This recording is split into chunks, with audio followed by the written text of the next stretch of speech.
नमस्कार दोस्तों, स्वागत है आपका अपने चैनल द पॉलिटिकल क्रांति में, जिसमें सबसे पहली और बड़ी खबर में आपको बताएंगे कि तबीयत बिगड़ने के बाद लालू यादव के स्वास्थ्य पर डॉक्टरों की नजर, हाईकोर्ट में पैरोल के लिए याचिका पर विचार। दूसरी बड़ी खबर में आपको बताएंगे कि अखिलेश यादव ने बीजेपी सरकार को एक बार फिर घेरा, कह डाली बड़ी बात। और तीसरी बड़ी खबर में जिक्र होगा कि कर्नाटक कैबिनेट में अपने पोर्टफोलियो से नाराज नए मंत्रियों ने बढ़ाई BS येदियुरप्पा की परेशानी, जिसके बाद कर्नाटक में लग सकता है भाजपा को बड़ा झटका। दोस्तों, हर एक खबर की गहराई में आपको ले जाएंगे, लेकिन उससे पहले अगर आप भी देश के किसानों के साथ खड़े हैं तो आप अभी इस वीडियो को लाइक कीजिए और इस लाल बटन को दबा के इस चैनल को फ्री में सब्सक्राइब करके घंटी बजाकर कमेंट में लिखिए जय हिंद। दोस्तों, रुक करते हैं तमाम थोड़ी खबरों की तरफ।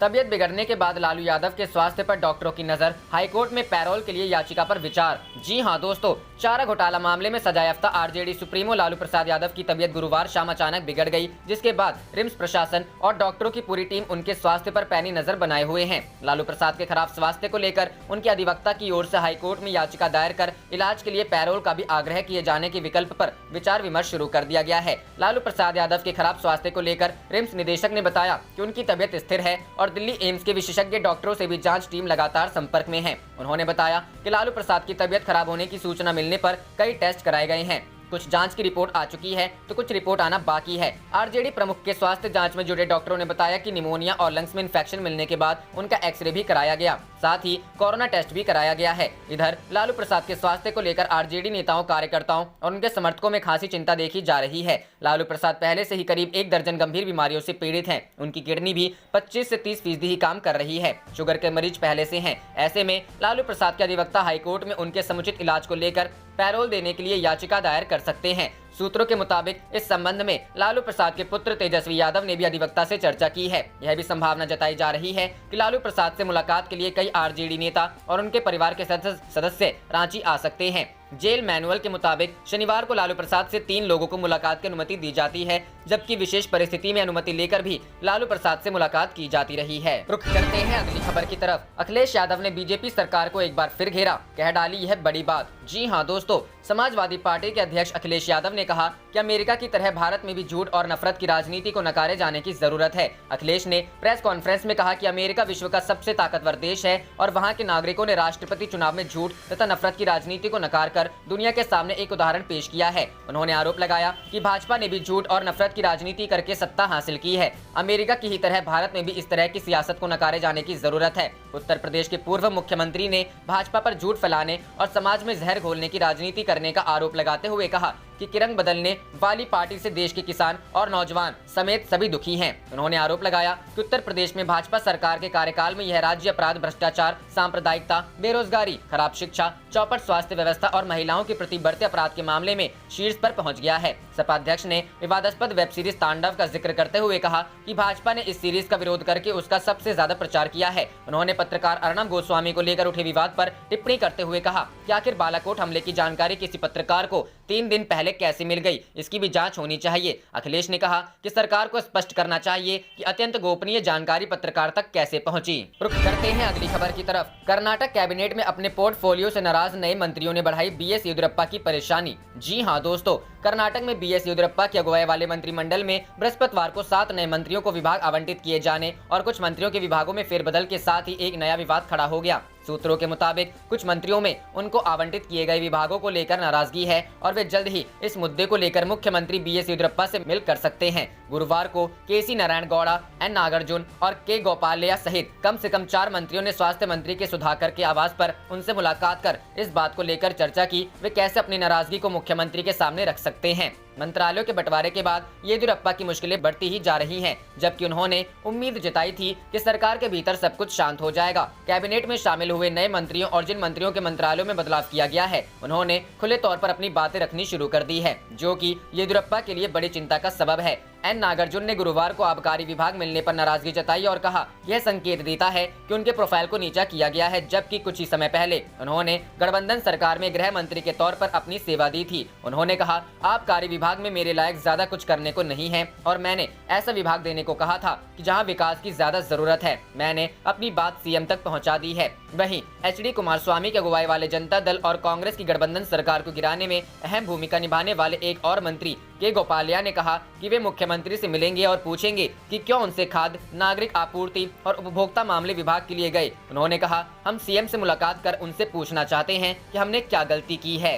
रुख करते हैं अगली खबर की तरफ। किसानों ने सरकार के प्रस्ताव को ठुकराया, कहा कृषि कानून रद्द करने से कम मंजूर नहीं। जी हां दोस्तों, 3 नए कृषि कानूनों के खिलाफ किसानों का आंदोलन आज दिल्ली की सीमाओं पर लगातार 57वें दिन भी जारी रहा। इस बीच किसान संगठनों ने सरकार की तरफ से बुधवार को दिए गए प्रस्ताव को ठुकरा दिया है। संयुक्त किसान मोर्चा ने बयान जारी कर कहा, आम सभा में सरकार द्वारा कल रखे गए प्रस्ताव को अस्वीकार कर दिया गया। 3 केंद्रीय कृषि कानूनों को पूरी तरह रद्द करने और सभी किसानों के लिए सभी फसलों पर लाभदायक एमएसपी के लिए एक कानून बनाने की बात इस आंदोलन की मुख्य मांगों के रूप में दोहराई गई। बता दें कि बुधवार को किसानों और सरकार के बीच 10वें दौर की बैठक हुई। इस बैठक में केंद्र सरकार ने आंदोलन कर रहे किसान संगठनों के सामने नया प्रस्ताव रखते हुए कहा है कि वह कृषि कानूनों को 1-1.5 साल तक स्थगित करने के लिए तैयार है। इस दौरान सरकार और किसान संगठनों के प्रतिनिधियों की एक कमेटी इन कानूनों पर विस्तार से चर्चा कर समाधान का रास्ता निकालेगी। सरकार के प्रस्ताव पर किसान संगठनों ने कहा कि वे गुरुवार आपस में चर्चा कर अपने फैसले की जानकारी अगली बैठक में सरकार को देंगे। अगली बैठक शुक्रवार 22 जनवरी को दोपहर 12 बजे होगी। आज किसान संगठनों की बैठक हुई और इस बैठक में किसान यूनियन ने सरकार के प्रस्ताव को ठुकराने का फैसला लिया। किसान संगठन पहले ही 26 जनवरी को ट्रैक्टर रैली निकालने का ऐलान कर चुके हैं। इस संबंध में दिल्ली पुलिस के वरिष्ठ अधिकारियों ने आज किसान नेताओं के साथ बैठक की। सूत्रों के मुताबिक बैठक में पुलिस अधिकारियों ने प्रस्तावित ट्रैक्टर रैली को दिल्ली के वेस्ट बाहरी रिंग रोड की बजाय कुंडली मानेसर पलवल एक्सप्रेसवे पर आयोजित करने का सुझाव दिया था, जिसे किसान संगठनों ने अस्वीकार कर दिया। संयुक्त किसान मोर्चा ने भी अपने बयान में कहा है कि पुलिस प्रशासन के साथ हुई बैठक में पुलिस ने दिल्ली में प्रवेश न करने की बात कही। वहीं किसानों ने दिल्ली के रिंग रोड पर परेड करने की बात दृढ़ता और जोरों से रखी।